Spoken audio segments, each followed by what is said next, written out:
Boa noite a todos, boa noite. E é nesse clima de Olimpíadas, Paralimpíadas, que desejo as boas-vindas para vocês nessa live de hoje, que a gente vai estar discutindo, direto aqui de Paris, um pouco sobre a questão de gestão de estratégias para a experiência do cliente, sob uma perspectiva um pouco diferente, para trazer diversos insights para os negócios. Eu quero que vocês fiquem bem à vontade nesse momento para vocês enviarem perguntas pelo chat, enfim, fiquem bem à vontade, porque é um momento de troca, de fato. Até a escolha da data foi uma escolha ali a dedo para estar todo mundo motivado para discutir. Deu muito certo que a cerimônia de abertura dos Jogos Paralímpicos terminou faz mais ou menos 10 minutos.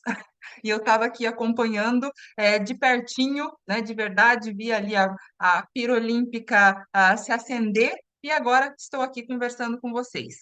Então, é nesse clima que vai ser o nosso bate-papo de hoje, para a gente desmistificar algumas questões, aproveitar o gancho do clima realmente olímpico, que não é só competição, não é só um grande evento, mas está muito relacionado com como a gente pode realmente fazer que a emoção, a vivência de experiência seja o centro da estratégia de um negócio, que é esse mega evento dos Jogos Olímpicos e Paralímpicos, ok? Bom, para quem não me conhece, meu nome é Juliana, Juliana Cândido Custódio. Vou me apresentar daqui a pouco rapidamente. Eu vou compartilhar minha tela de novo aqui com vocês para fluir melhor ali nosso bate-papo e que seja bate-papo mesmo. Podem mandar as dúvidas de vocês, dar um oi ali pelo chat também. Fiquem bem à vontade em relação a isso. Eu fico aqui acompanhando vocês. Acho que todo mundo já está vendo aqui a minha tela, certo? Deixa eu só avançar aqui o slide. Pronto. Né? Então, hoje o nosso objetivo aqui é conversar realmente sobre essa nova era de gestão de experiências com foco em Paris 2024. Né? Paris 2024, trabalhando na perspectiva tanto dos Jogos Olímpicos quanto dos Jogos Paralímpicos, que estão começando hoje, é a gente conseguir abordar de fato um case de sucesso que eu estou considerando agora, não nem terminou o evento de fato, mas o que vai ser um dos maiores cases de realmente trabalhar a gestão de experiência como centro da estratégia do negócio. Afinal, é evento, evento é trabalhar com experiência de fato. E nada melhor, né, do que realmente Paris 2024 conseguiu fazer e conseguiu transmitir aqui de fato na mensagem deles. E o nosso objetivo aqui é realmente entender como a questão da gestão dos relacionamentos pode e deve ser uma vantagem competitiva hoje no universo de negócios. Porque, querendo ou não, a gente tem que parar de pensar com foco apenas em características de produto, características de serviço, coisas que todo mundo faz ou todo mundo consegue fazer e transformar o nosso maior diferencial, que é a capacidade de criar relacionamentos, criar conexões, despertar emoções de fato através de diversos estímulos, como esse grande mote do diferencial do negócio. E aí a gente vai conversar nessa perspectiva de Paris 2024. E por que que eu estou trazendo esse tema para vocês?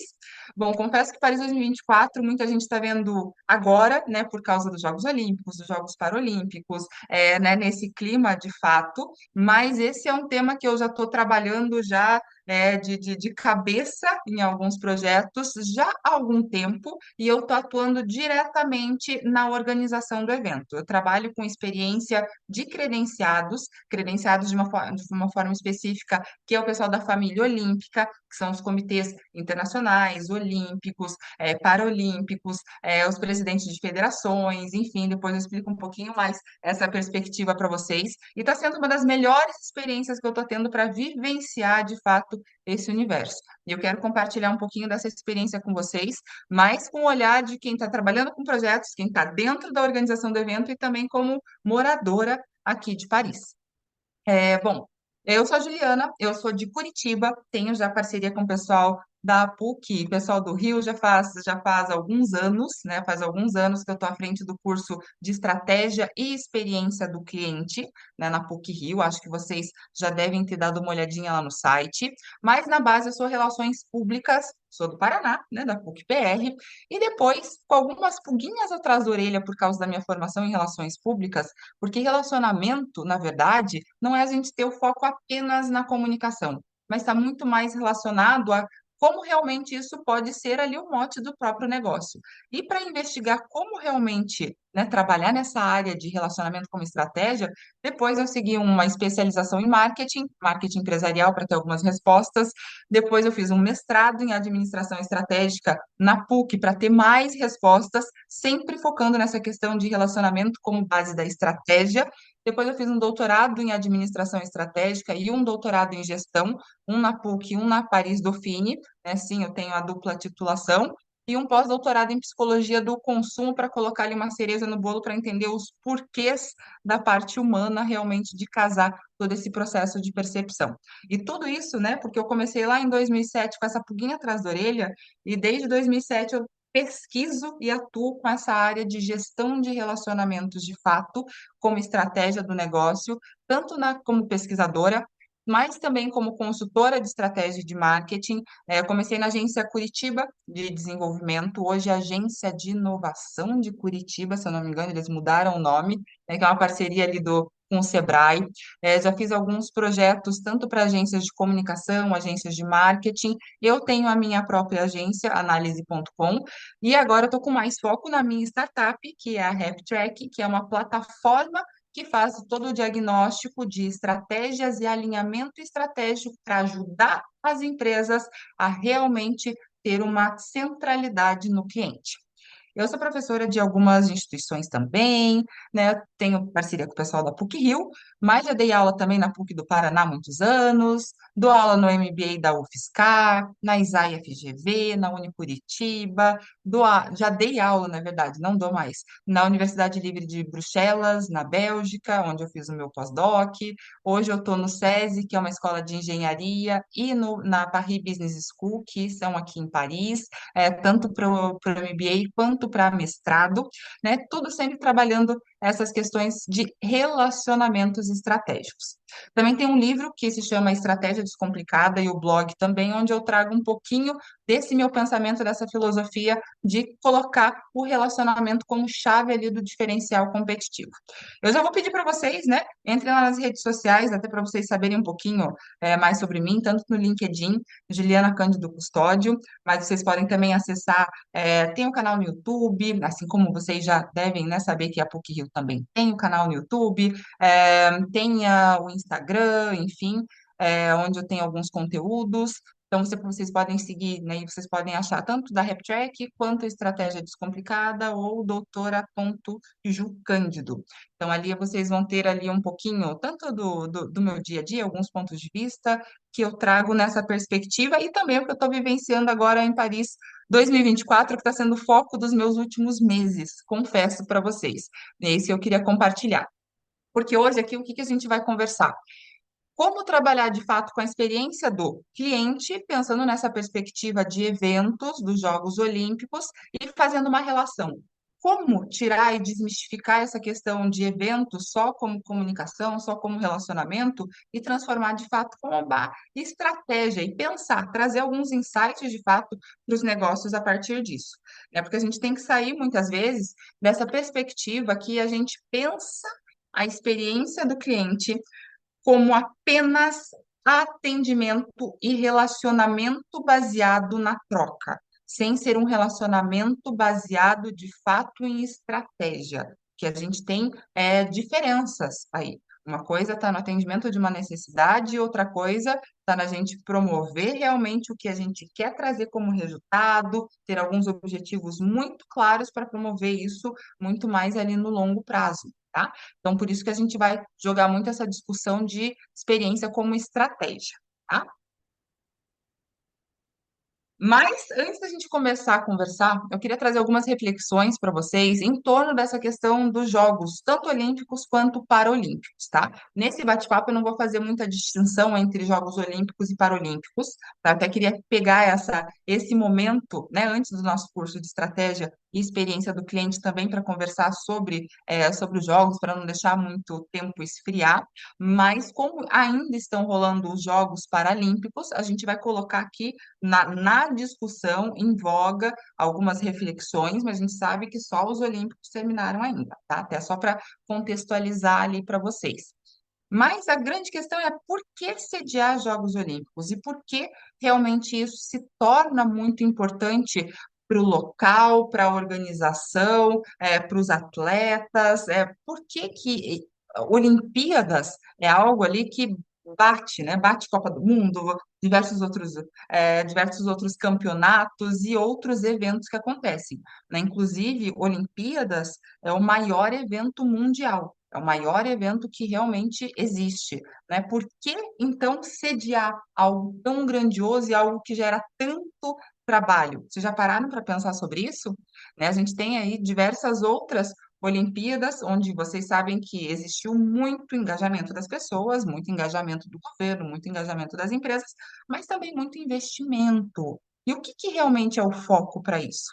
Né? Então, o foco das Olimpíadas, logicamente, é o evento, né? O evento ali que é a junção de vários esportes, a promoção ali dessa questão de um espírito mais esportivo, competitivo, o relacionamento dos atletas, tem um clima diferenciado Jogos Olímpicos de qualquer outra competição, né? Onde os atletas eles se preparam e naquele momento não é apenas uma competição onde eles estão querendo a vitória, mas muitas vezes é competição deles com eles mesmos, né? Porque é o maior objetivo da carreira. Então tem toda essa atmosfera de fato, e ainda como é algo a nível mundial, né? Toda essa questão de todo mundo vivendo o mesmo sonho, tem muito um processo ali de colaboração, o espírito esportivo é muito mais ressaltado do que a gente vê em outras competições.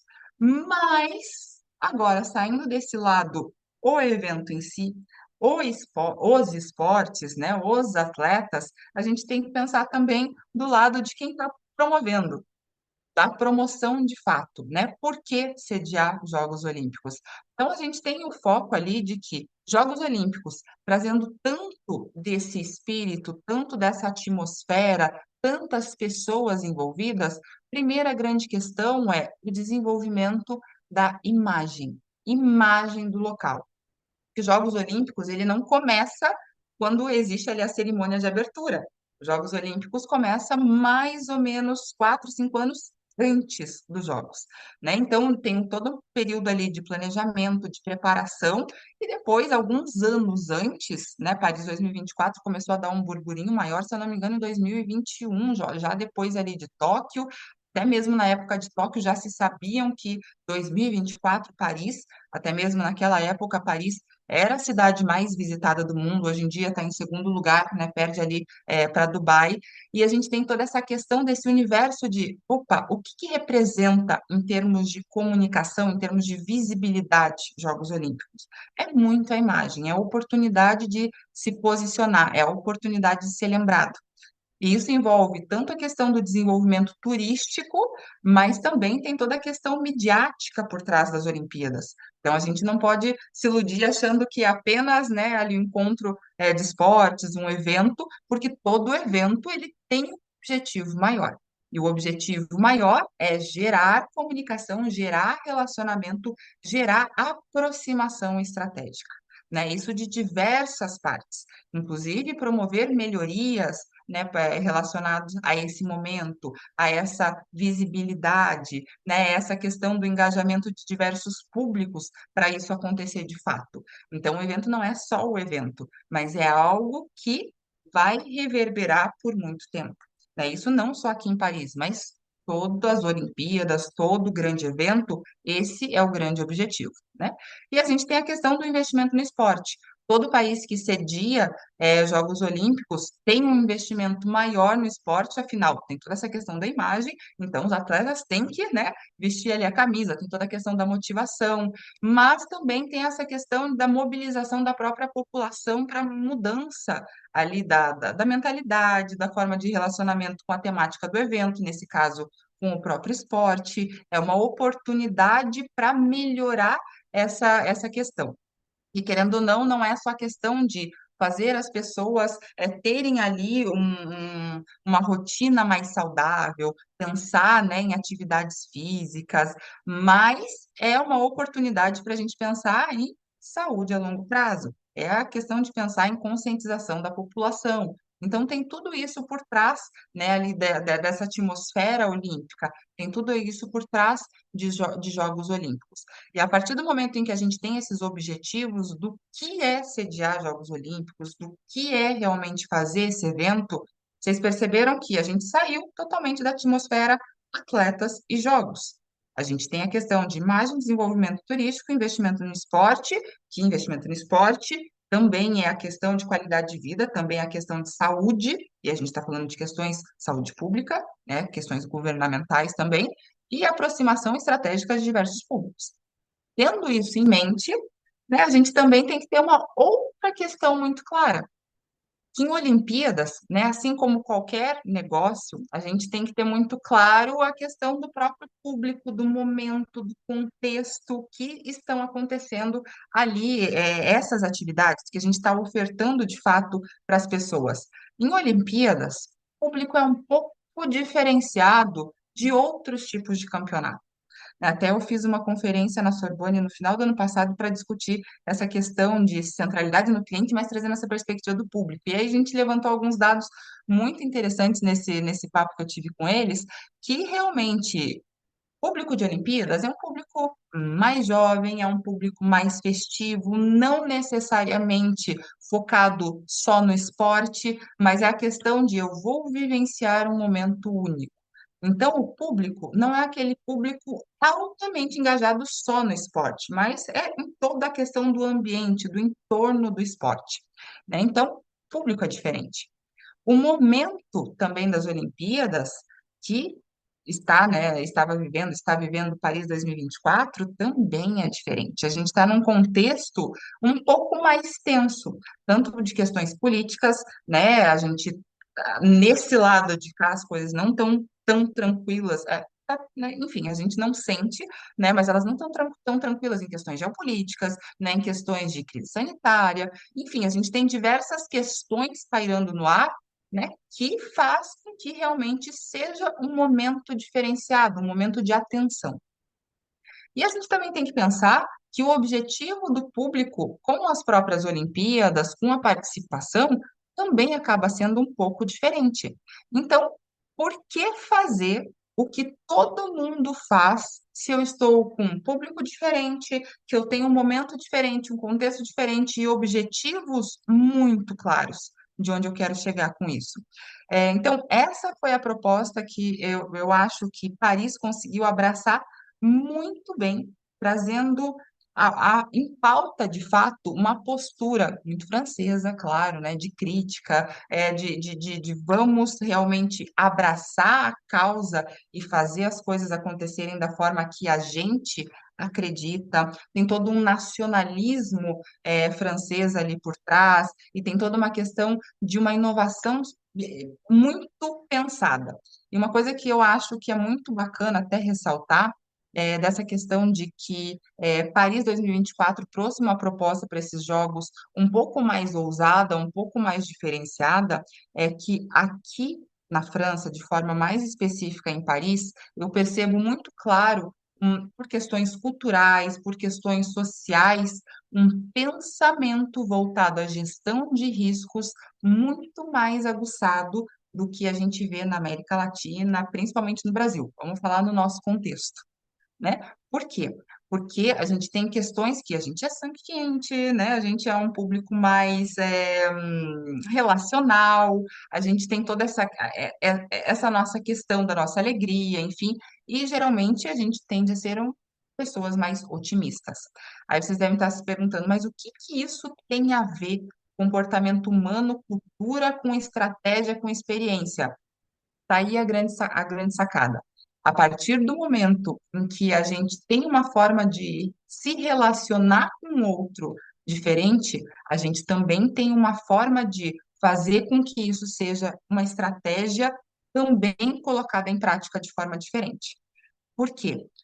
Quando a gente pensa muito do nosso lado, muitas vezes no otimismo, muitas vezes a gente pensa no tudo vai dar certo, a gente tem uma rotina da gente pensar no plano A, a gente tem uma rotina, às vezes, de pensar ele talvez num plano B, né? E até tem um receio de tentar pensar em problemas antes deles acontecerem.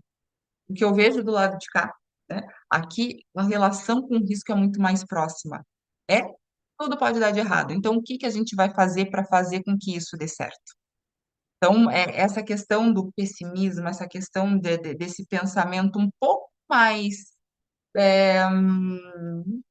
como eu posso explicar para vocês, um pouquinho mais voltado a risco de fato, pensar nos problemas, faz com que muitas vezes surjam formas de pensar diferente. Porque em Paris, né, como estava comentando com vocês esse cenário, realmente tinha tudo para dar errado. Talvez vocês não sentiram, mas vocês devem ter visto, devem ter lido algumas reportagens, algumas matérias sobre questões de segurança, sobre questões, do que estava acontecendo antes dos jogos, aqui em Paris.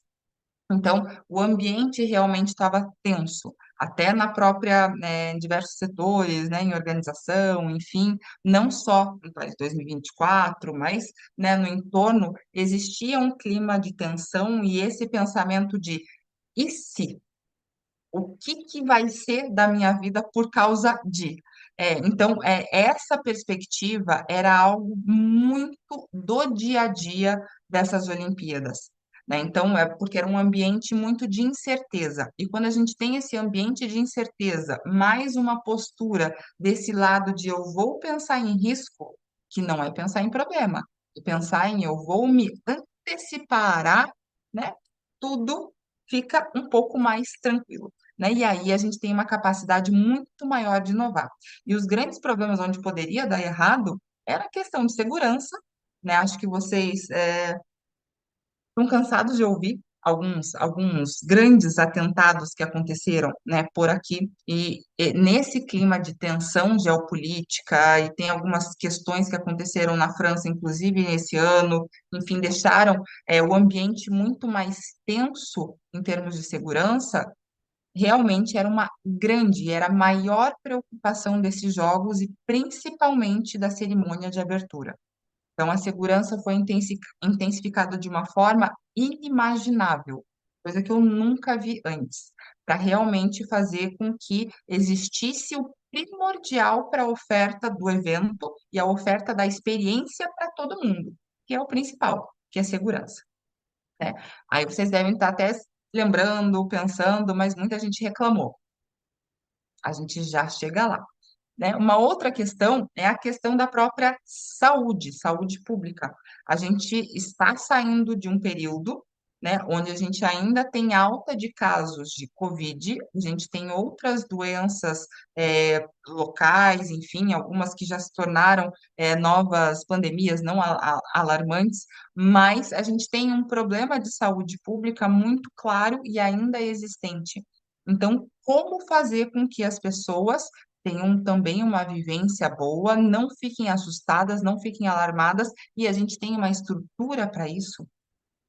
E a gente tem um terceiro grande, que poderia ser um problema, que é a questão de logística, né? A gente tem uma questão de que Paris é uma cidade muito concentrada de pessoas, com transporte que funciona muito bem, né? Ela é irrigada por várias partes, mas para moradores locais até que está ok.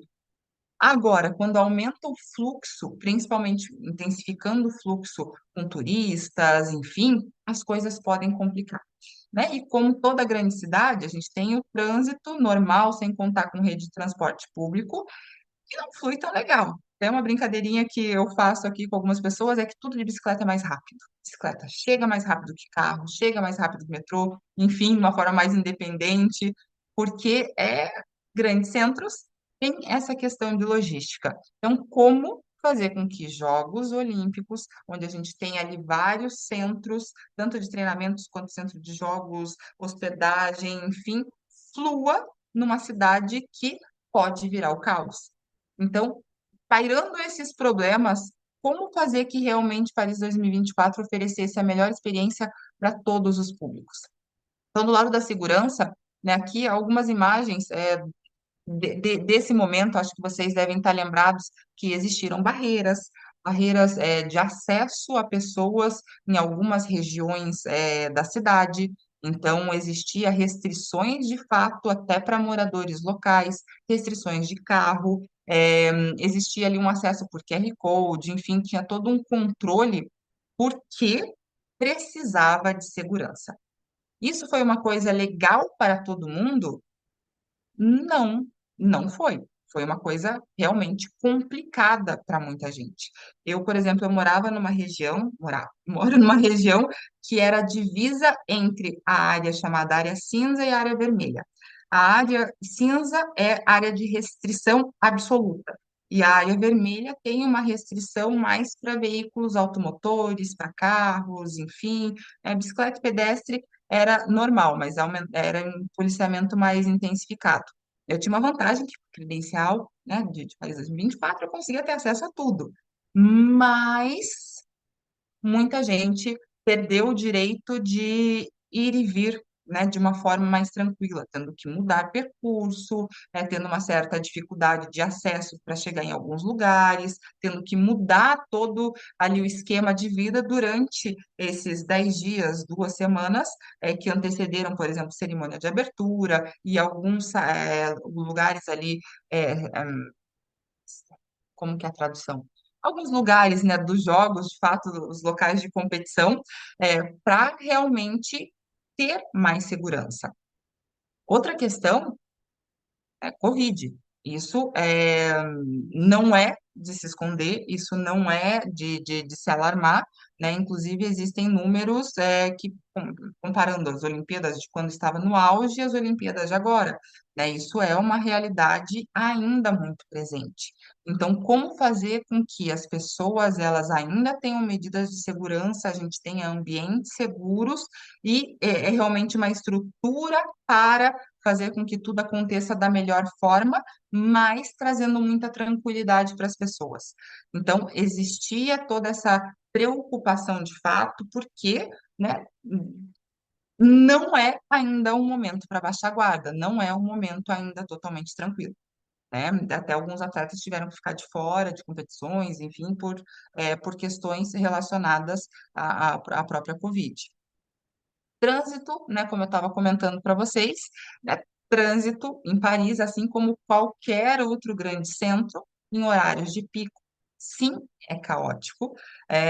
Até a gente estava brincando que tem alguns trajetos que são 3, 4 quadras, demoram 15, 20 minutos para o carro chegar, porque é trânsito pesado, né? E tem pouca área de circulação, né? Os metrôs, em horários de pico, eles são cheios, né? Principalmente as linhas que pegam regiões mais fora da cidade, né? As regiões periféricas, não necessariamente regiões mais centrais, né? E as grandes estações também. Então, como fazer com que esse fluxo de pessoas seja algo que flua?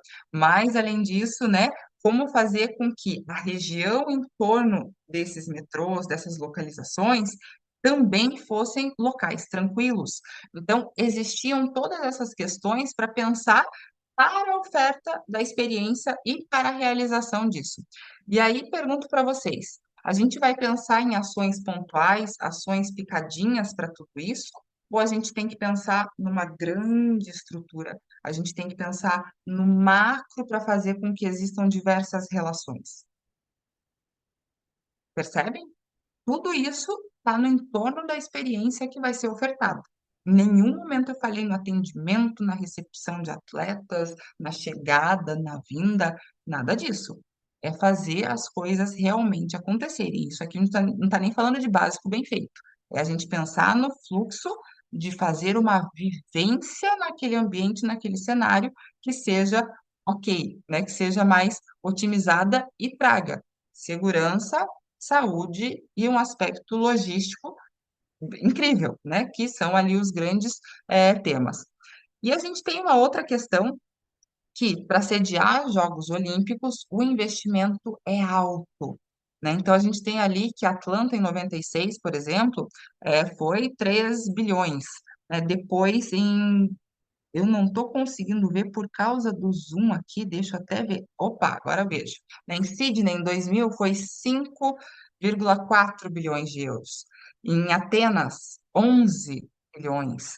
Em Pequim, 32 bilhões. Em Londres, quase 11, né? Também assim como Atenas. No Rio, que era para ser 9, foi 16 bilhões. Em Tóquio, que existia aquele momento, né, de restrição, pouco público, mesmo assim, 12 bilhões. E Paris, com toda essa situação, como pensar em investir algo que as pessoas, né, vão reclamar, porque todo esse dinheiro é investimento, sim, parte de governo e sim, parte de esfera privada, mas massivamente, tudo depende ali de questões políticas, mas muito dinheiro do governo, né? Então, aqui na França, existe muito essa pressão, né, de onde está sendo aplicado o meu dinheiro, enfim, até mesmo por isso tem muitas manifestações.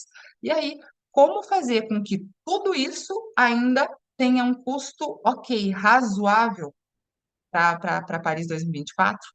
Então, aí surgiu essa questão de precisamos ver esses jogos como experiência, mas experiência não como vou fornecer jogos e ponto, mas sim vou fornecer jogos, vou fornecer o evento com base em inovação e com base em sustentabilidade.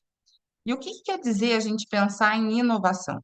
Quando a gente fala em inovação, muitas vezes vem na cabeça inteligência artificial, novos sistemas, né, tecnologias de ponta, várias coisas, mas aí a gente tem que voltar um pouquinho para trás. Inovação não é trazer novidade, não é trazer algo novo? Sim, exatamente isso. Eu não estou falando de tecnologia, em nenhum momento. Inovação não prega necessidade de tecnologia. Tecnologia é uma ferramenta para, é uma possibilidade de. Mas inovação é trazer uma forma diferente de fazer e ter resultados melhores. Seja mais rápido, seja com menos custo, seja que otimize alguma coisa. Isso é a inovação. Então, eu posso inovar num processo, eu posso inovar numa forma de fazer, que eu não estou falando só em tecnologia, mas inovação. Paris queria trazer inovação na forma dessa oferta da experiência em formato de jogos. E, além disso, tem essa questão da sustentabilidade. E sustentabilidade também, quando a gente fala em sustentabilidade, muitas vezes a gente pensa só em questões sociais, questões ambientais, até mesmo questão de governança, enfim. Mas a sustentabilidade, acima da gente pensar em questões sociais, ambientais, enfim, né? Essa coisa mais de responsabilidade, de quem se responsabiliza com o quê, é a gente pensar em sustentabilidade financeira. Como eu vou ter resultados que realmente consiga me pagar, me sustentar, gerar algo, né, de benéfico no futuro, engajando as pessoas. Isso é sustentabilidade de fato. Então, como pensar nessa inovação e como pensar nessa sustentabilidade em forma de experiência? Então, esse foi a grande pegada. Até vou trazer aqui para vocês um videozinho da cerimônia de abertura para vocês refletirem aí um pouquinho e a gente voltar no gancho da nossa discussão. A cerimônia de abertura para vocês foi a primeira grande inovação que a gente vê, né? A primeira questão de como Paris 2024 pensou na entrega dessa experiência com uma proposta baseada na inovação. Só que pensando naquelas três questõezinhas ali chaves que a gente estava falando: segurança, saúde e a questão também relacionada à logística, porque a cerimônia de abertura de Paris 2024 foi a primeira cerimônia de abertura de Jogos Olímpicos aberta. ou seja, fora de estádio, utilizando a cidade e os pontos turísticos da cidade em diversos pontos, em, se eu não me engano, 5 ou 6 quilômetros, de uma forma ali muito coordenada, para fazer com que seja algo midiático, forneça experiência para quem está de forma presencial e ainda seja algo totalmente diferenciado e chegando no grande objetivo. Lembram lá da questão da imagem? Lembram lá da questão do desenvolvimento turístico? Então, é essa questão ali que também essa cerimônia de abertura pairou muito, né? Que choveu, né? Não estava 100% por causa disso, mas nem por isso perdeu o brilho. Então, a inovação muitas vezes está em como eu vou fazer diferente algo para não ser exatamente o que todo mundo faz, né?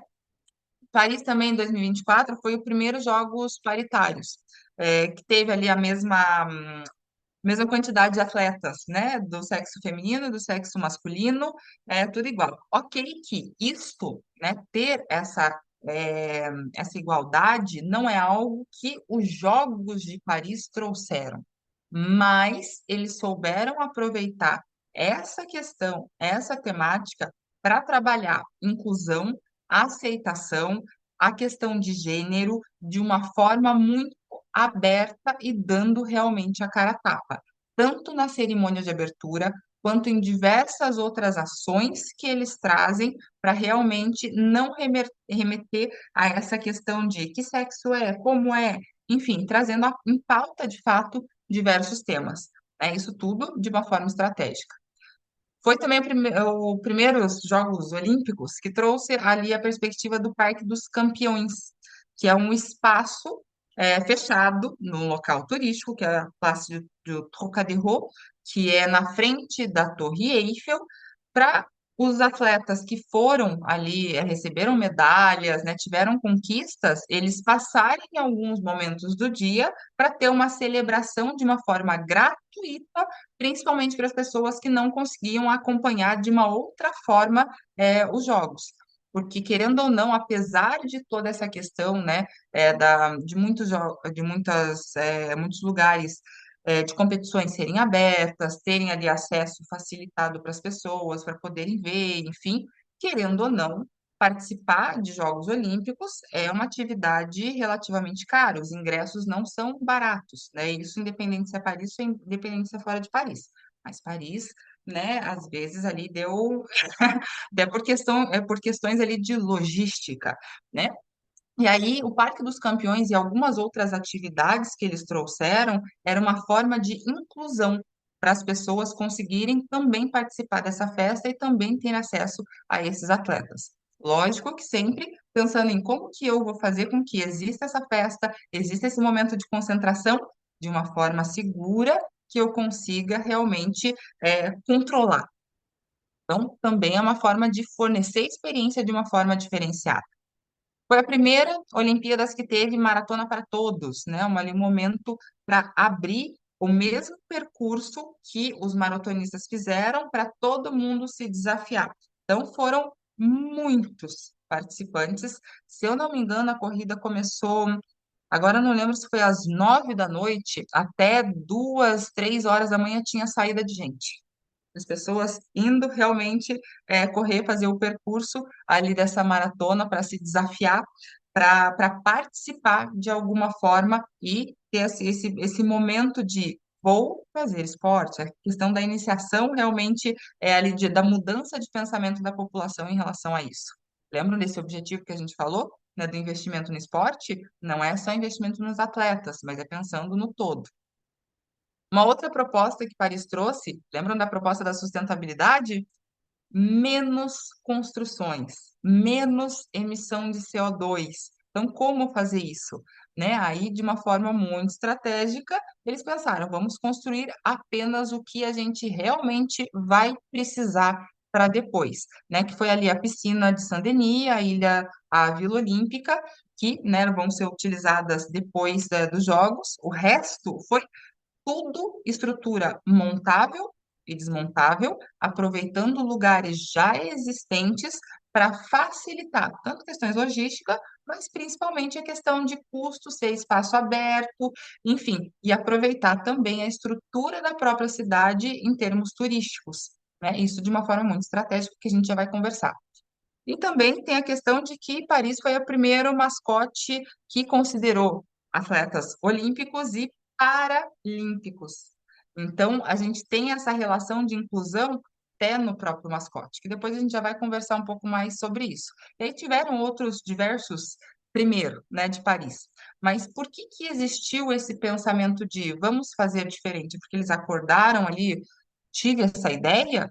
Não, porque existia muito claro aqueles possíveis problemas que poderiam acontecer. Então, a partir daqueles possíveis problemas, os riscos, o que que a gente faz para realmente fazer algo incrível para chegar no resultado que a gente precisa?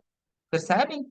E aí a gente tem a questão de que turismo e esporte, numa cidade altamente visitada, pode se unir. Por que que eu vou ter tudo dentro de estádio se eu tenho ali diversos pontos que eu posso transformar em cenários ali a céu aberto?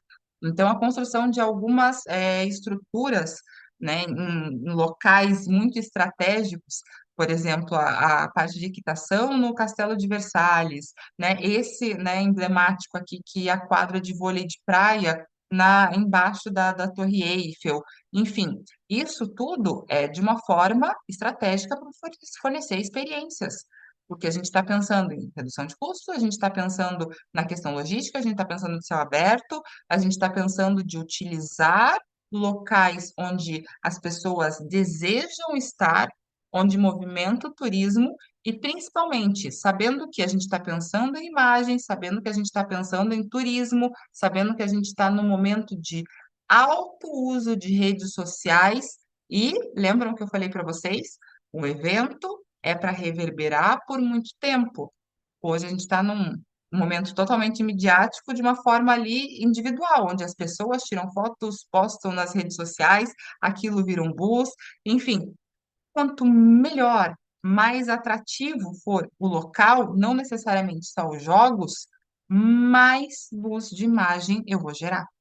Então, percebam que tudo é feito de uma forma muito amarrado para chegar naquele objetivo ali de inovar, de dar sustentabilidade, mas pensando em como eu vou pensar na segurança, na saúde e em questões logísticas, diminuindo o custo, tá? Só que aí vocês devem pensar, mas todo mundo gostou disso? Óbvio que não. Né? Aquele turista que vem muitas vezes com dinheiro contadinho, não conseguiu ter acesso, não conseguiu visitar alguns pontos turísticos da cidade porque existiam barreiras policiais, existiam barreiras de acesso. Aí lembram da segurança que eu falei? É a questão de escolha. Quando a gente fala de experiência, experiência do cliente, experiência dos públicos, a gente tem que saber muito bem com quem a gente está trabalhando, quem é o nosso foco, qual é o nosso objetivo de fato e o que que a gente quer como resultado com ele. Porque a gente não vai conseguir agradar todo mundo. A partir do momento em que a gente foca, não, eu quero oferecer a experiência de uma forma uau para todos os meus clientes. Quando a gente quer agradar todo mundo, a gente acaba não agradando ninguém. Tá? Isso é uma coisa que vocês têm que ter muito claro quando a gente trabalha com a experiência do cliente. É todo cliente que precisa e ser investido muito para ele receber muito tempo, muito. Não, a gente tem que fazer escolhas realmente estratégicas. Porque a gente tem que ter priorizações, mas também a gente tem que saber qual que é aquele cliente que a gente está trabalhando naquele momento, ok? É a mesma coisa se a gente parar para pensar na questão da tecnologia, né? A gente está no momento que a tecnologia está super em alta, inteligência artificial também. E Paris 2024 foram os jogos mais tecnológicos até agora, né? Utilizando tecnologia tanto para as transmissões, para a segurança, para a parte da Vila dos Atletas, enfim, para muitas coisas, muitos aplicativos, enfim, para facilitar a vida ali de todo mundo, né? Mas Uso da tecnologia e inteligência artificial é algo que, para a experiência, facilita?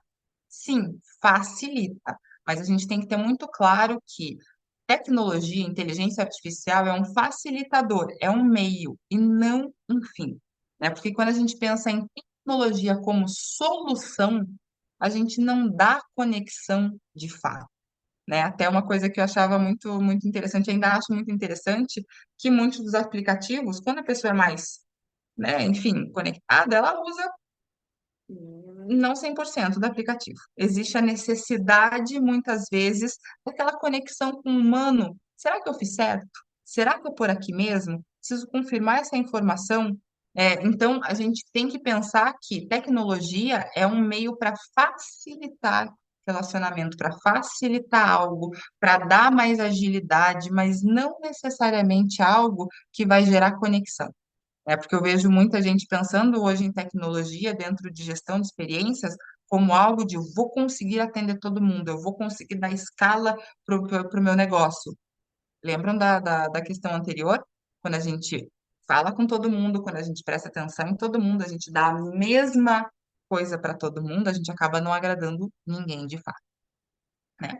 E aí, pensando na própria questão da sustentabilidade, uma outra coisa, né, que é a proposta, né, de Paris 2024, em termos de sustentabilidade, além da sustentabilidade financeira, né, de ter mais responsabilidade ali na questão das próprias construções, do uso do espaço, enfim, tem a questão de ter menos emissão de CO2.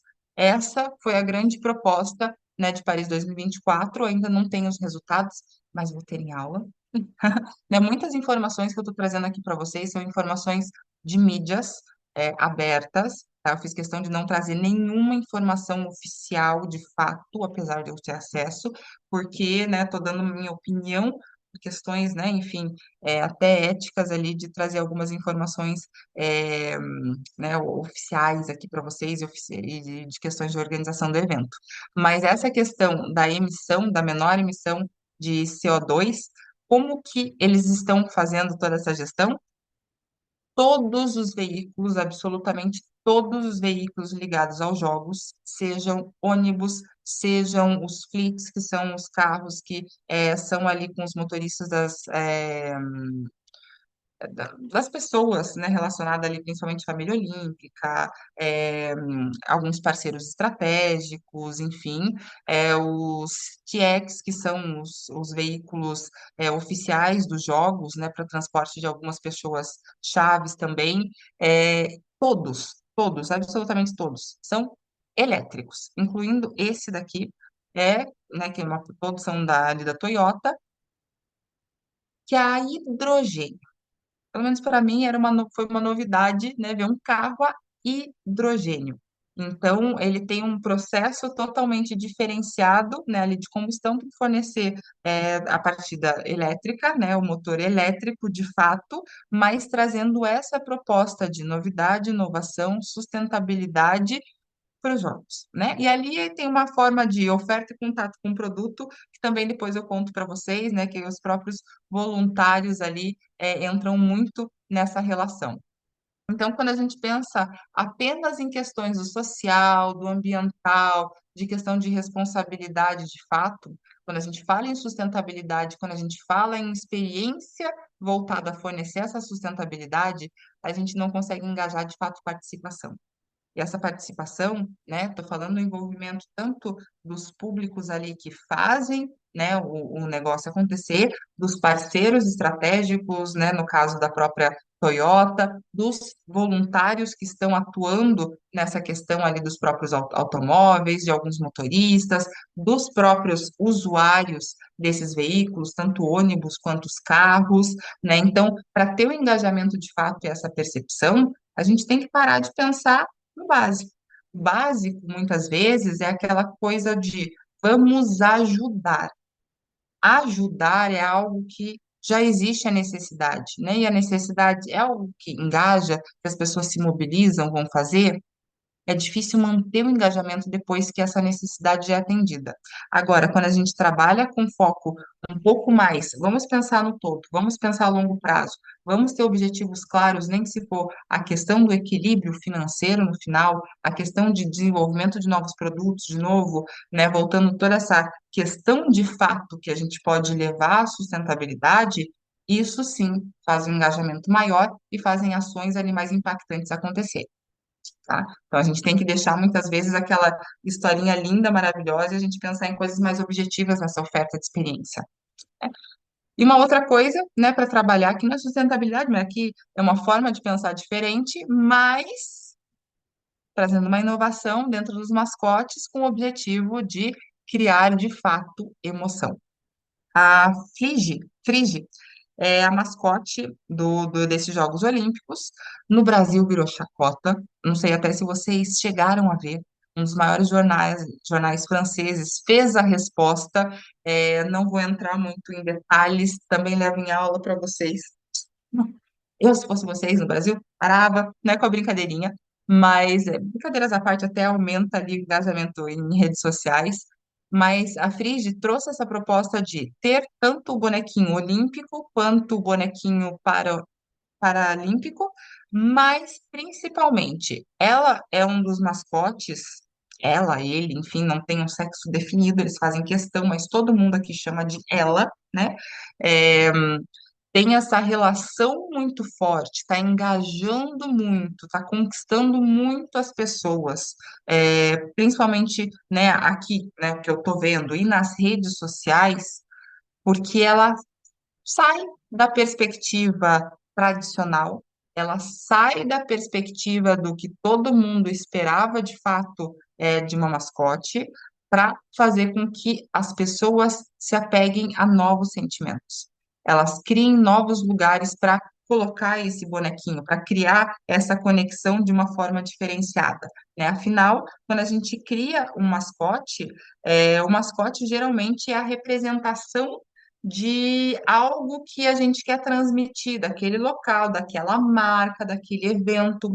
E muitas vezes, né, o que eu até vejo muito na criação de mascote vamos pegar alguma característica, vamos pegar algum bichinho, vamos pegar algo que já existe conceito, já existe um aspecto humanizado, já existe um aspecto vivo, e as pessoas tentam colocar isso de uma forma animada, né? De uma forma ali um pouco mais fofinha para ofertar. O grande problema é que quando a gente oferta algo fofinho, esse fofinho não causa conexão, porque ele ativa apenas emoções de ai, que bonitinho, ai, que fofinho, ai, que. E é uma coisa momentânea daquele momento, é aquele conforto emocional e ponto.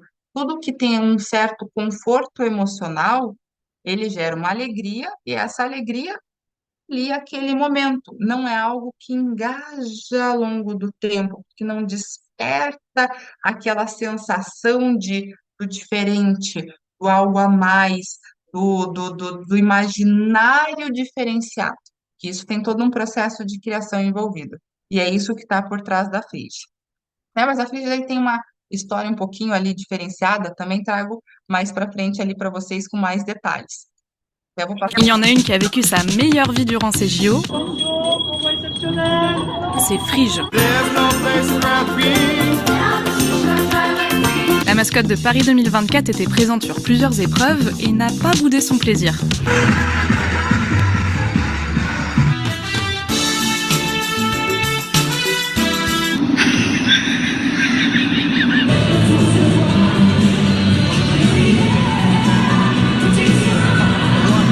Au couloir numéro 7, la voiture française. Au couloir numéro 4, et la voiture du reste du monde. Un enthousiasme que le public lui a bien rendu. Je crois que je suis amoureux de la mascotte des JO, c'est grave. Il faut dire qu'elle est vraiment toute mimi avec ses grands yeux et sa maladresse. Vou até fazer uma pausa aqui para fazer um comentário que percebam todas essas atividades que a mascote faz, né? Isso, né, os diversos mascotes fazem, mas ela faz muitas atividades de desejo das pessoas. Por exemplo, andar em veículos oficiais, mas de uma forma em que ela mostra que ela está andando. Eles fazem representações, storytellings, com ela andando de jet ski, ela embalada, ela fazendo ali os esportes, ela realmente interagindo como se ela estivesse vivendo a melhor vida, até como eles ali comentam, né, entre os Jogos Olímpicos e os Paralímpicos, ela teve férias, eles postaram os momentos de férias dela, que ela estava triste, tem toda uma historinha por trás, que isso faz com que crie essa conexão emocional. E até esse tombo foi, se eu não me engano, esse não foi o primeiro tombo dela. Teve um tombo muito marcante numa das primeiras aparições dela em estádio. Para mim, foi a melhor coisa que ela fez, porque esse tombo causou um mal-estar nas pessoas, causou um burburinho nas redes sociais, e esse mal-estar é uma emoção de, ai, tadinha, coitada, saiu do bonitinho, saiu daquele sentimento de alegria e entrou num sentimento de, meu Deus, o que aconteceu? Isso cria conexão emocional. Se foi pensado ou não, porque foi ali narrado, né, todo esse momento, não sei. Isso eu vou falar bem a verdade que eu não sei. Mas foi algo que aumentou ali toda essa conexão. Et oui, pas toujours facile d'être frige, mais ne vous inquiétez pas, elle a bénéficié du plus grand soin.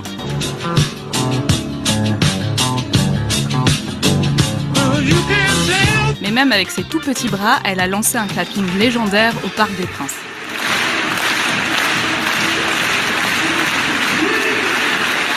Séance photo avec Snoop Dogg, interviewée sur France 2, bref, la star qu'elle pense être.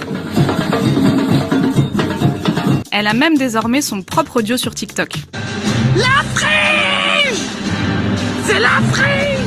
Et bonne nouvelle, les aventures de Frige vont continuer avec les Paralympiques. On ne doute pas qu'elle nous réservera d'autres surprises.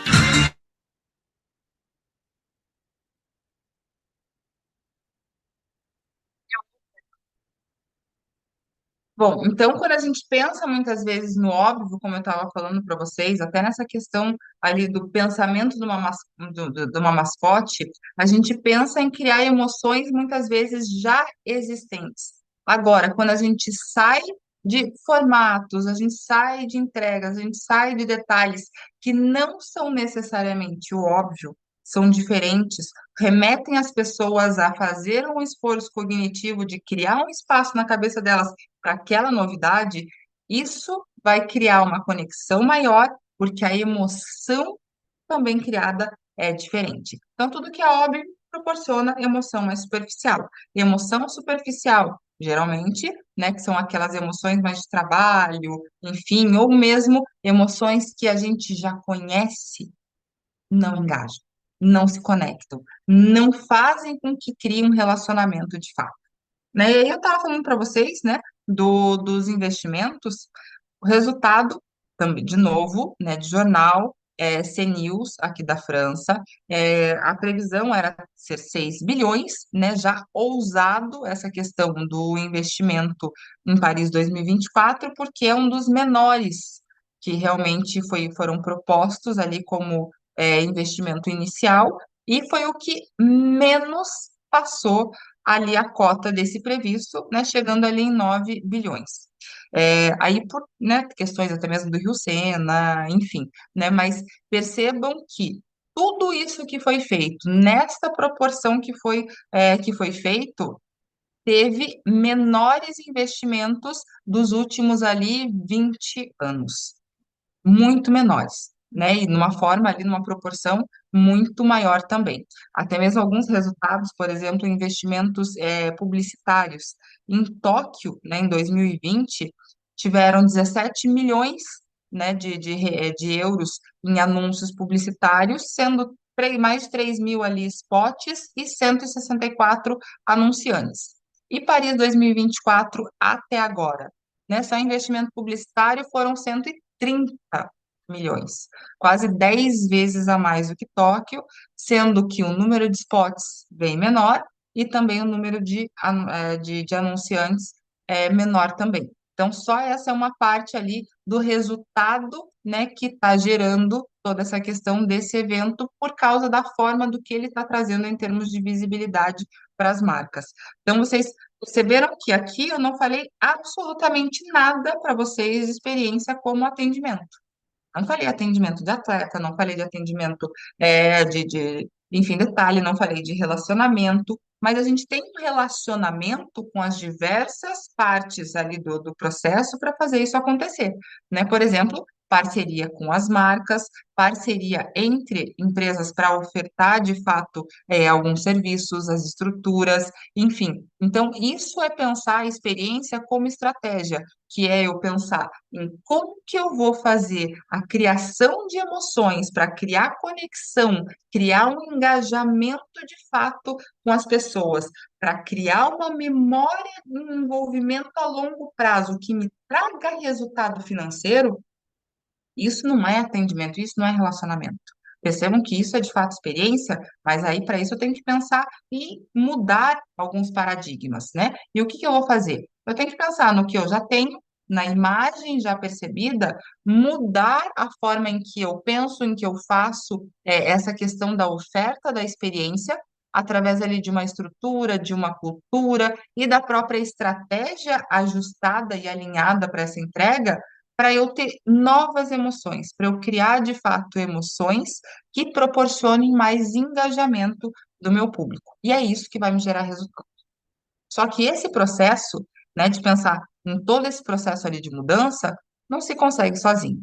E isso eu não estou falando nem na perspectiva só de Paris 2024, não estou falando na perspectiva só de evento, mas dentro da própria empresa.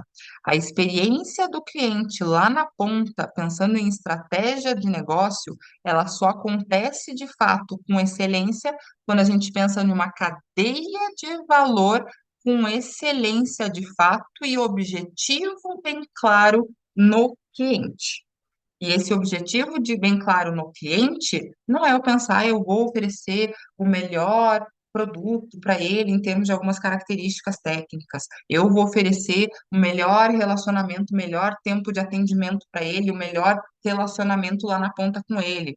Isso é atendimento, isso é relacionamento.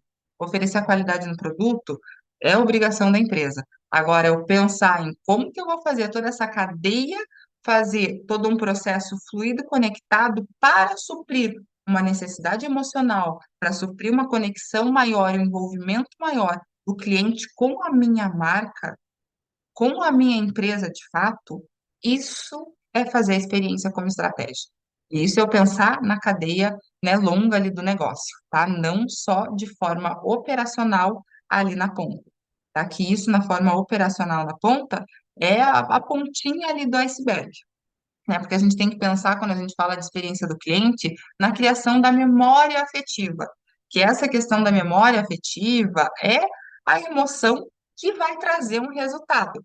Porque o fato da gente criar um melhor relacionamento com o cliente é relacionamento com tudo. Não relacionamento de falar, de atender, relacionamento com coisas, com o produto, com a marca, relacionamento no ambiente, a vivência dele naquele momento. A partir do momento em que a gente faz o que, por exemplo, Paris 2024 está fazendo, que é criar uma memória afetiva diferenciada. Por quê? Tirando de pontos de referência óbvio, que é fazer sempre coisas dentro do estádio, que é sempre fazer a mesma coisa, que é fazer, enfim, o que todo mundo faz, isso faz com que existam pontos de comparação. A partir do momento em que a gente tira esses pontos de comparação e a gente faz o novo, a gente faz diferenciado, nem que se for numa característica, nem que se for numa forma, nem que se for num relacionamento, a gente faz abrir novos espaços na cabeça daquele consumidor e a gente faz com que exista uma nova memória. Se essa nova memória, esse novo registro, tiver uma relação com uma emoção vivenciada em contato com a marca, isso cria uma memória afetiva.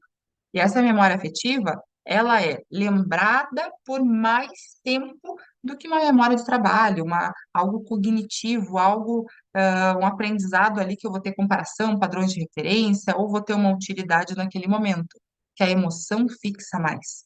Aquela coisa de como eu quero me sentir de novo em contato com aquilo, com aquela informação, com aquela marca, com aquele momento, enfim.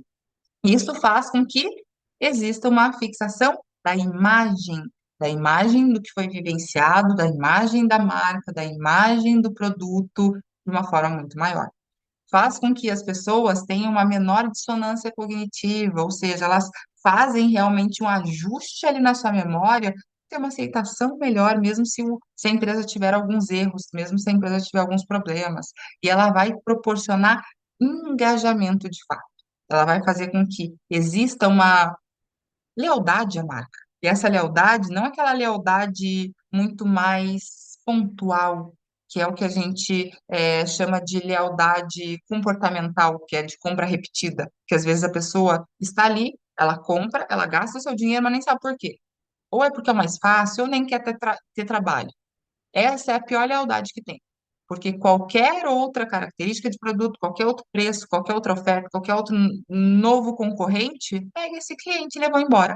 Agora, quando eu gero realmente engajamento numa lealdade atitudinal, ou seja, com essa memória afetiva, ele sabe o porquê ele está comprando. Ele sabe o porquê ele ama aquela marca, ele sabe o porquê ele gosta. Então, ele tem mais capacidade de realmente ficar ali retido na empresa. Então, para a gente pensar a experiência de fato como estratégia do negócio, a gente tem que pensar, primeiro, em como que eu vou ter essa estrutura da entrega da minha experiência.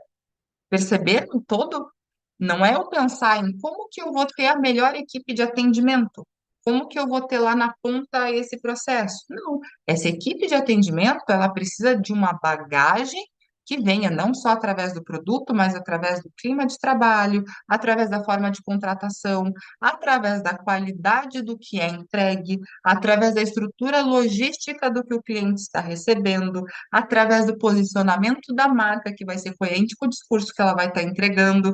Então, é eu fazer essa estrutura de uma forma fluida. É esquecer que a ponta só funciona bem quando todo o resto funciona bem. Parar de jogar muitas vezes o problema só lá, né? Então, eu tenho que pensar em como que eu vou ter essa melhor estrutura. E isto eu tenho que pensar em como que eu vou estabelecer uma boa cultura nos meus negócios para focar no meu cliente de uma forma natural e chegar nos meus objetivos e nos objetivos do cliente, porque a gente pensar em experiência, eu tenho que pensar no meu objetivo do negócio e tenho que pensar no objetivo do cliente, tem que fazer o casamento dessas duas coisas. Percebem? É a mesma coisa, Paris 2024. O espectador, o atleta, o parceiro de negócios, eles têm os seus objetivos. Como que eu, como Paris, não falando como Paris 2024, mas como o evento vai fazer com que realmente ele consiga atingir na questão da melhoria de imagem, melhorar o desenvolvimento ali de turismo, né, chamar atenção de fato para a cidade, melhorar algumas questões e ainda atender todos esses públicos. Para isso, eu tenho que ter uma cultura desse pensamento conjunto, fazer com que as pessoas respirem isso, as pessoas acreditem nisso. E a partir dessa estrutura, a partir dessa cultura, é isso que vai fazer eu ter estratégia de fato alinhada com essa centralidade no cliente, que é o conjunto de ações que eu posso ofertar para esse cliente sair de fato satisfeito, tá? Então, porque quando a gente pensa muito, né, eu vejo muito no mercado e fico até meio desesperada, né, o pessoal fala, minha medida de experiência do cliente, eu meço com NPS, eu meço com CSAT, pesquisa de satisfação assim, me dá uns 10 tipos de medo, uns 10 tipos de arrepio. Que a primeira questão, que quando a gente fala dessas métricas, nenhuma dessa métrica é capaz de mensurar a experiência de fato. Isso é resultado percebido de algo, seja a satisfação em relação a alguma coisa, seja a percepção de qualidade de alguma coisa, seja a predisposição à lealdade a alguma coisa, que são relações muito distintas do processo de vivência e da percepção de fato do cliente, que é isso que ajuda a empresa de fato a melhorar. Percebem a diferença? Porque uma coisa é pensar na satisfação, outra coisa é pensar na experiência. A partir do momento até que uma empresa está muito preocupada em satisfação, eu tenho uns 10 tipos de medo. Sabe por quê? Satisfação é obrigação de toda a empresa. Se a empresa não consegue deixar o seu cliente minimamente satisfeito e aquilo é algo natural do negócio, em alguma coisa muito grande de estratégia empresarial ele está errando. Não é em atendimento, não é em produto, não é, é no todo. Ok? Porque um objetivo de um negócio que quer trabalhar com experiência de fato, é um negócio que quer trabalhar com centralidade, ele sabe que não é a satisfação de fato que vai salvar o mundo. Ele tem que sair do que deveria ser obrigação da empresa para criar esse legado para mais resultados, para pensar no todo, em como que eu vou fazer de fato esse processo de entrega melhor de gestão das emoções do próprio meu cliente, tá? E Paris, né, Paris 2024, esses jogos, esses eventos, traz muito dessa reflexão, porque se a gente parar para pensar, Paris é o sonho de muita gente em termos de turismo. Como eu falei para vocês, a segunda cidade mais visitada do mundo, perdeu o posto recente para Dubai, né? Foi por muitos e muitos anos a cidade mais visitada do mundo. Mas ainda continua ali, né, no sonho de muita gente, enfim. Só que aí a gente para e pensa, aonde existem as maiores marcas, principalmente de luxo, aonde a gente tem ali os maiores centros de experiência de fato, que é experiência do cliente. Quando a gente pensa em tecnologia, ok, Estados Unidos. Sem pensar em tecnologia, Paris. Paris existem muitas excelentes experiências, mas não necessariamente atendimento. E aí a gente consegue descolar muito o que é experiência e o que é atendimento.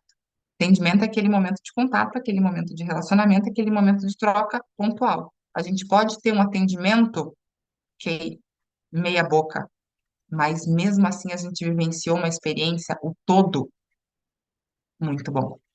Porque a experiência não é atendimento, não é relacionamento, é a vivência com a marca, é a vivência com todo, e é isso que faz com que a gente pense, né, todo esse processo. Inclusive, essa questão desses jogos era muito sair desse estereótipo, né, que Paris é uma cidade difícil, que Paris é uma cidade assim, ou assado, e criar uma nova perspectiva de imagem, de fato, para a cidade.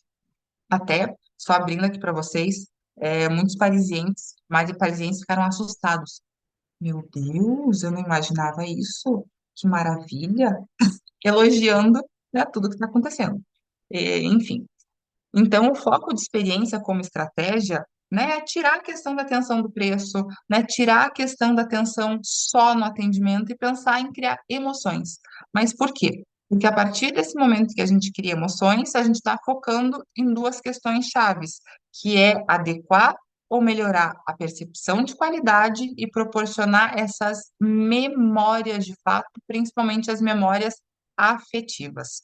Então, experiência está ligado em como que eu vou criar emoções, não é como eu vou criar a melhor satisfação com o atendimento. Isso é operacional. Isso é pensar em jornada de relacionamento com cliente e processo de ponta. Isso não é estratégia, tá? Então, a experiência do cliente é eu saber criar expectativa através da proposta de valor, é eu saber entregar a vivência através de um processo, através de uma cadeia de entrega muito alinhada, muito adequada, e é eu saber que o relacionamento é a conexão que eu vou criar com esse cliente através da valorização que ele vai dar do processo de compra, do relacionamento, né, dessa questão do engajamento dele de fato com a minha empresa, com a minha marca e não apenas com o processo de compra, não apenas com o produto de uma forma pontual, e muito menos apenas só com o profissional. Então, eu tenho que pensar nessa questão do antes, durante e depois de uma forma muito fluida para criar experiência, principalmente experiência como estratégia. Então, para isso, né, eu, por exemplo, trabalho com o método da RepTrack, que é focado em riscos estratégicos. E qual que é o foco da gente pensar a gestão de riscos estratégicos dentro da experiência do cliente? Primeira questão é que a gente trabalha com diversos estímulos para criar essas emoções, né, que começa antes da compra, durante e depois ali da compra, mas está tudo muito baseado nos processos de atenção e interação que eu gero para o cliente, são os estímulos que eu proponho. E a partir dessa proposta desses estímulos, eu vou gerar uma emoção. Só que essa emoção, ela tem aquela coisa de criar felicidade, como eu falei para vocês, né? Criar a alegria, que são ali questões de emoções conhecidas, né? Que é o esperado de fato, que isso não engaja, porque isso é muito estático. Eu tenho que fazer com que os meus estímulos, eles tenham uma cadência percebida de uma forma a criar ondas de fato na percepção desse cliente, para aí sim eu ativar as emoções na hora, no momento em que eu, como empresa, preciso investir mais ou investir menos, e o cliente precisa também sentir mais, né, e ter aquele momento de fato de pico de emoção e depois baixa ali para ele ter essa questão dos sentimentos envolvidos na entrega com a empresa, ok? Então a gente tem que pensar nessa questão de como que eu proponho estímulos para que eles sejam percebidos e sejam recebidos para gerar essa emoção de fato. Então isso não pode ser estático. São diversas ações que eu tenho que fazer através do alinhamento da minha estratégia, através de tudo que eu faço para ser muito alinhado, não só na minha entrega, mas também na percepção desse cliente. E isso é fazer com que eu tenha menos risco e menos problema. Porque antes, quando eu penso nos estímulos, eu tenho a possibilidade de pensar em o que pode dar errado, aonde eu posso ter falha, como eu posso antecipar essas falhas para elas não acontecerem. Porque a partir do momento que um problema acontece na entrega para esse cliente, ele já é um problema. Já prejudicou a percepção, já prejudicou a emoção, já criou insatisfação, já quebrou uma quebra ali da questão do engajamento desse cliente. E um problema, numa experiência, é um grande problema em cadeia. Então, a gente tem que realmente pensar, né, de uma forma muito mais abrangente, né? Então, a proposta que eu trago para vocês, até mesmo no curso da PUC-Rio, é discutir muito mais do que a experiência como atendimento, como relacionamento, como jornada e trabalhar muito mais com estratégia centrada no cliente, que é uma estratégia de fato dos negócios baseado na gestão de experiências. E a gente discute ali os 3Ps do meu método, que é o BXI, Business of Experience Intelligence, que é discutir como fazer a estrutura através de pessoas para ter um DNA de experiência de fato, como criar processos que tenham esse alinhamento na entrega da estratégia e como ter uma perspectiva de gestão de riscos dessa experiência para evitar os problemas. Então, são esses pontos chaves que a gente discute para ter um alinhamento muito claro entre o que eu vou entregar para o cliente e o que ele vai perceber de fato para a minha empresa. Então, com tudo isso que a gente discutiu, será que a sua empresa está preparada de fato? E será que você, como profissional, está preparado de fato para ofertar a melhor experiência com esse legado de Paris 2024? Então, eu vou deixar aqui o convite para vocês participarem do curso de Estratégia e Gestão da Experiência do Cliente, que é o curso que eu vou ministrar a partir do dia 30 de setembro na PUC-Rio. Esse curso é um curso de 18 horas aula, se eu não me engano, isso, quase certeza que são 18 horas aulas, de muita discussão de estratégia, muita discussão dessa questão de como criar as emoções ali no cliente, mas pensando nos resultados de fato financeiros, posicionamento de marca, né, entrega de fato alinhada e de valor para o cliente, e a gente discute muito de uma forma nessa perspectiva ali, com diversos exemplos, e esse ano eu vou estar trazendo ali muito do que eu vivi, do que eu vi em Paris 2024. E até uma dica para vocês, nesse curso vai ser um curso ali de primeira mão, que eu vou trazer muitas informações, e aí já vai ter terminado tanto o ciclo olímpico, tanto o paralímpico, né? Eu vou estar bem tranquila, eu posso abrir informações com vocês, posso mostrar tudo para vocês, né? Não vai ser fechadinho como aqui. Então, fica o convite para vocês participarem, tá?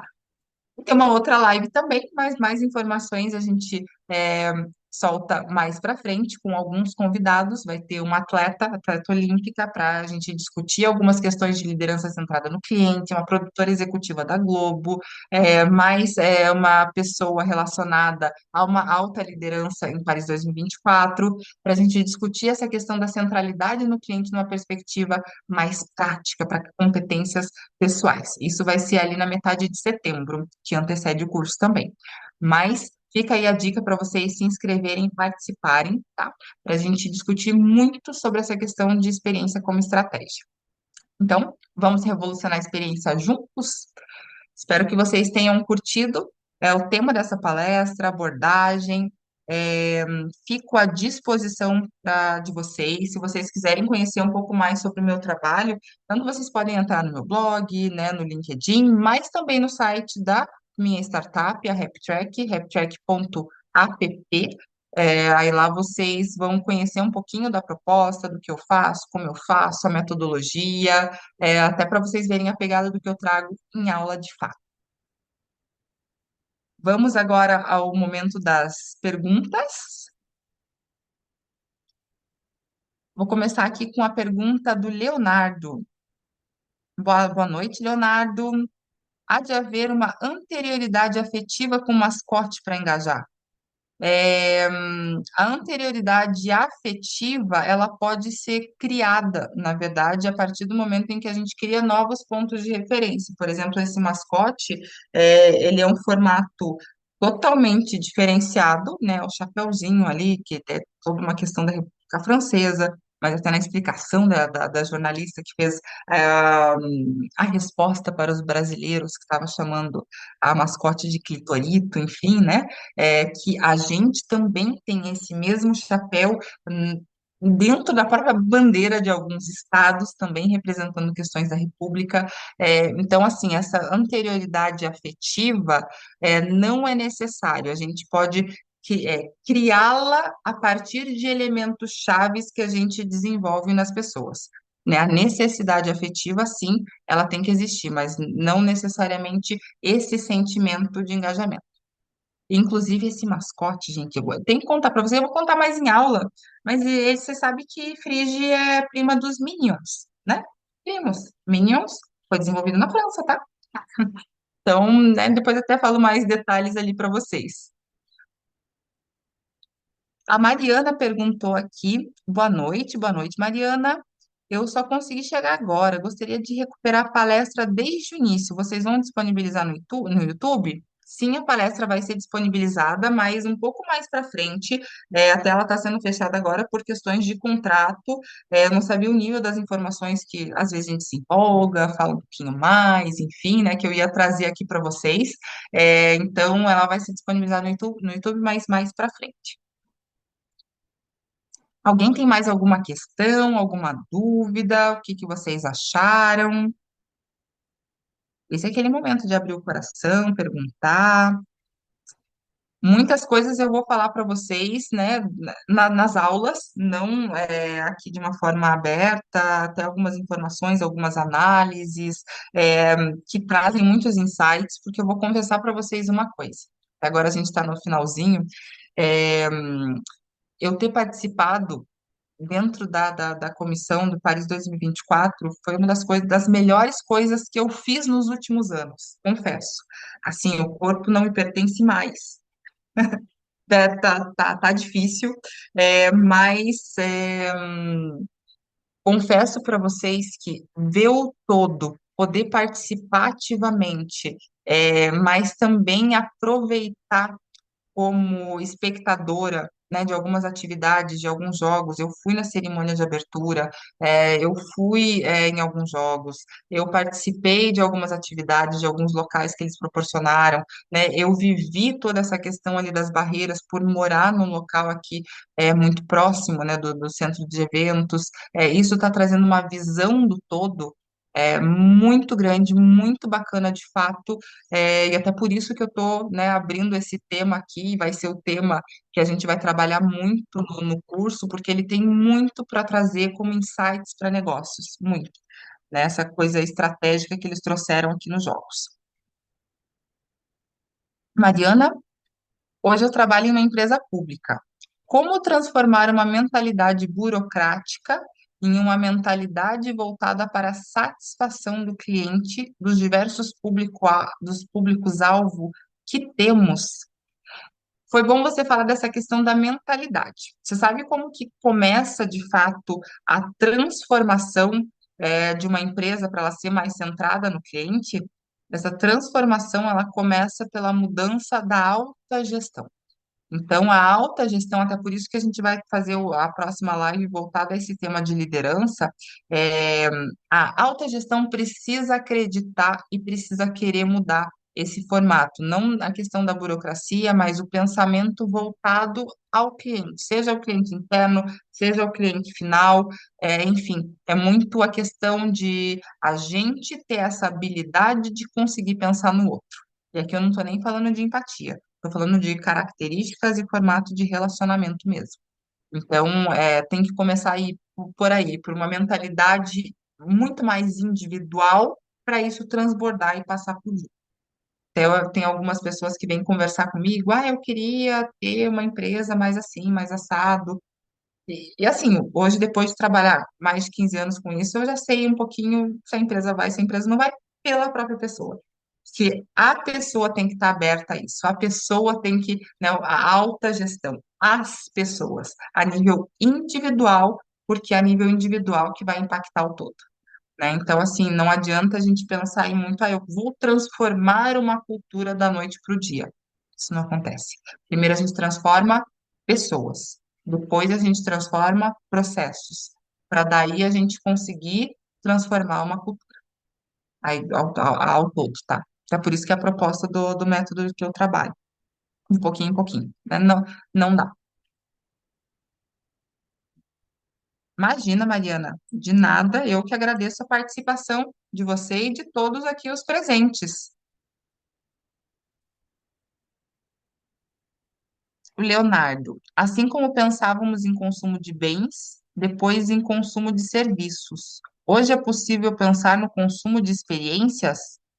Sim, hoje, na verdade, a gente tem essa questão do diferencial por experiências muito mais aflorado, porque bens e serviços, eles quase entram ali numa perspectiva de commodity, né? Commodity que eu digo, todo mundo pode fazer, todo mundo pode oferecer, mesmo tendo algumas questões de requisitos técnicos, enfim, porque essa questão da experiência que oferece algo diferenciado. Então, se a gente colocar numa briga ali, Samsung e Apple, qual tem o melhor produto? Qual tem o melhor serviço? Agora, qual tem a melhor experiência? Percebem a diferença? E aí, qual que tem um valor mais alto? Qual que tem a marca mais valiosa? Algumas reflexões aí para vocês pensando. Então, é tudo nessa perspectiva, que experiência é a chave, de fato, hoje para negócios que querem se destacar. E não só a questão do destaque, né? Destaque como imagem, destaque como satisfação, mas a questão de rentabilidade maior. Negócios de experiência, eles conseguem sobreviver por mais tempo, conseguem ser mais rentáveis, eles conseguem, porque é aquela coisa que eu falei para vocês, é fazer com que a percepção de valor é, caia, de fato, né? Pensando, por exemplo, em Paris 2024, né, para a cerimônia de abertura, acho que vocês devem ter visto, né? Tinham ingressos de 2.000 e poucos euros. Sim, um ingresso para você ir na chuva assistir cerimônia de abertura. E aí vocês pensam, mas tinha gente que pagava isso? Muito, estava cheio. Então, assim, é a questão de vivência entregue. Vivência entregue quebra essa perspectiva do preço, que quebra a perspectiva realmente de apenas um produto, de apenas um serviço, entrar na vivência e faz com que as pessoas percam essa. Não é nem a questão da perspectiva, né, de preço, de valor, enfim, mas elas entram numa disposição a pagar de uma forma muito melhor. Imagina, Leonardo, eu que agradeço a presença. Ele está falando que foi maravilhoso. Espero que todos tenham gostado. Confesso para vocês que eu não sei se eu tenho que apertar aqui para responder, mas eu estou respondendo, né? Lendo e respondendo, enfim. Mais alguém tem alguma questão? Eu tinha muito mais coisa para falar aqui para vocês, mas aí eu ficava tentando me frear para não passar muita informação, né? Mas tem toda a empolgação que, querendo ou não, para mim foi emocionante ter vivenciado o que eu vivenciei na cerimônia de abertura, que eu vou até contar para vocês. Eu tinha saído um pouquinho antes para ver se eu ia conseguir ver a flama olímpica, não necessariamente se acendendo, mas a hora que o balão está subindo, e tal. E na cerimônia de abertura, como começou a chover um pouquinho mais, eu pensei, não, agora, né, que já está escurecendo, vou para casa, vou terminar de assistir em casa. E foi isso que eu fiz. Eu vim assistir o finalzinho em casa, né, porque eu moro do lado ali da onde foi a cerimônia, e na hora da Flama Olímpica eu subi para ver. E deu certo. E agora, antes da live com vocês, eu fiz a mesma coisa, que foi a hora que eles acenderam eu vi pela televisão, eu não consegui ver dali de fora. Subi, vi, desci aqui, então eu tô naquela empolgação ainda. Confesso para vocês que eu tô realmente vivendo essa experiência a fundo. A Mariana, muita gente que esteve na abertura reclamou da estrutura, até os próprios jornalistas. A ideia de inovações vai se repetir para os próximos jogos? É, então, assim, Mariana, teve algumas reclamações de estrutura, mas é porque existe a questão de pouca informação e a questão de muitas vezes da busca por algo que já existia. O que até por questões de segurança foi feito, foi criado um centro, que é um centro de imprensa, o MPC, que era um centro, uma mega estrutura para jornalistas. Por exemplo, a equipe do Brasil, eu não vi lá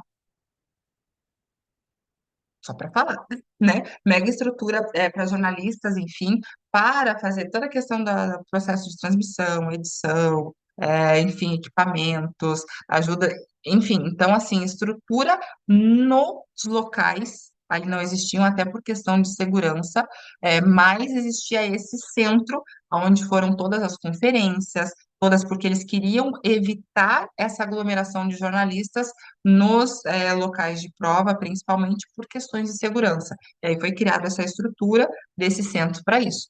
Então, né, existe essa questão ali de ajustes, né, e informações que realmente, né, enfim, depois eu passo mais detalhes para vocês, que eu não posso abrir muita boca agora, porque eu não, tem questões éticas envolvidas e talvez muita informação que eu vou estar entrando.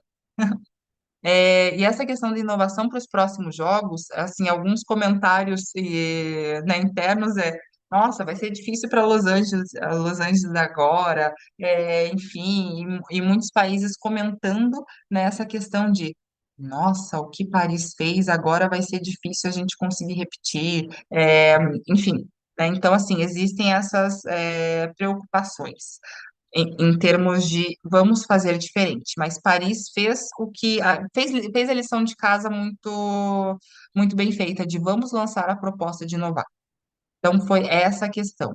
Se vai continuar ou não, né, fica como legado para a próxima, porque tem essa questão realmente de organização, de estrutura e de criação de preferência, porque a gente não consegue satisfazer todo mundo para, por exemplo, ter esse nível de segurança que esses jogos teve, não tinha como não ter barreira, não tinha como ter essa quantidade de policiais na rua, não tinha como ter limitação de ingressos, não tinha como, não tinha, né? E confesso que eles criaram um ambiente que realmente proporcionou essa segurança.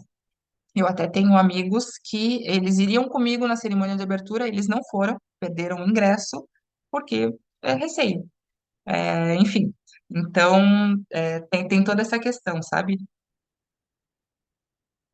Não sei se eu respondi a tua pergunta.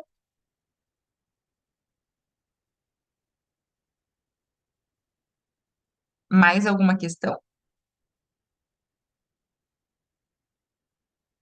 Tem muita coisa para conversar de comunicação, né? Muitas coisas que deram certo, muitas coisas que deram errado, porque nem tudo é mil maravilhas, né? A gente tem que entender isso também.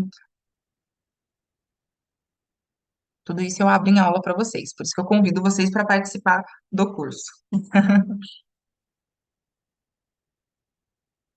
Bom, gente, se vocês não têm mais perguntas, dou-lhe uma, dou-lhe duas, dou-lhe três. Se vocês não têm mais pergunta, eu vou agradecer imensamente a participação de vocês, o interesse nesse tema. Eu vou convidar novamente vocês que ficaram interessados em saber mais essa perspectiva de como ter a gestão de experiências no centro da estratégia de negócios, para levar a experiência para um outro nível, ter mais resultados de fato com as ações e até mesmo argumentos para levar, né, essa discussão ali para a empresa, né, participem do curso, entrem lá na página da Escola de Negócios da PUC-Rio para vocês terem todas as informações e para vocês se inscreverem, tá? Enfim, inclusive assistam os outros vídeos do próprio canal do YouTube, tanto do meu Estratégia Descomplicada, mas tem algumas outras lives que foram realizadas na Escola de Negócios da PUC-Rio, estão à disposição, sobre alguns erros de experiência do cliente, sobre a questão ali da cultura de centralidade no cliente. Então, tem alguns conteúdos bacanas ali também para vocês aproveitar, tá bom? Então, agradeço novamente, agradeço a equipe da PUC-Rio, agradeço os presentes, agradeço a participação de vocês e fico por aqui, gente. Até a próxima.